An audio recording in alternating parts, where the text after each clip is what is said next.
দূর থেকে কোনো ব্যক্তির উদ্দেশ্যে অথবা কোনো ব্যক্তির নাম মনে করে যদি কোনো ব্যক্তি এই আয়াতটা ৩ বার পাঠ করে, যেই ব্যক্তির উদ্দেশ্যে যে ব্যক্তির নিয়তে আমলটা করবে ওই ব্যক্তি তার জন্য পাগল হয়ে যাবে, সে তার কথা শুনতে বাধ্য হয়ে যাবে, অর্থাৎ সে তাকে পাগলের মতো ভালোবাসবে।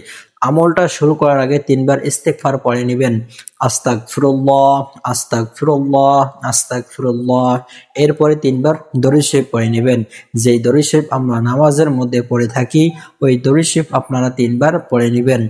এরপরে এই আয়াতটা সহিশুদ্ধভাবে ৩ বার পড়ে নিবেন। আয়াতটা হলো ওয়ালকাইতু আলাইকা মাহাব্বাতাম মিন্নি, ওয়ালকাইতু আলাইকা মাহাব্বাতাম মিন্নি।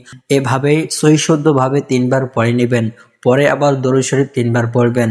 তো আমি আপনাকে যেভাবে আমলটা করতে বললাম, আপনি যদি ঠিক এভাবেই আমলটা করতে পারেন, তো আমলটা করলে কি হবে, আপনি যার জন্য যার নাম মনে করা যার উদ্দেশ্যে আমলটা করবেন সে আপনার কথা শুনতে বাধ্য হবে, সে আপনার কাছে আসতে বাধ্য হবে, সে আপনার উপর আকৃষ্ট হবে, অর্থাৎ সে আপনাকে পাগলের মতো ভালোবাসবে।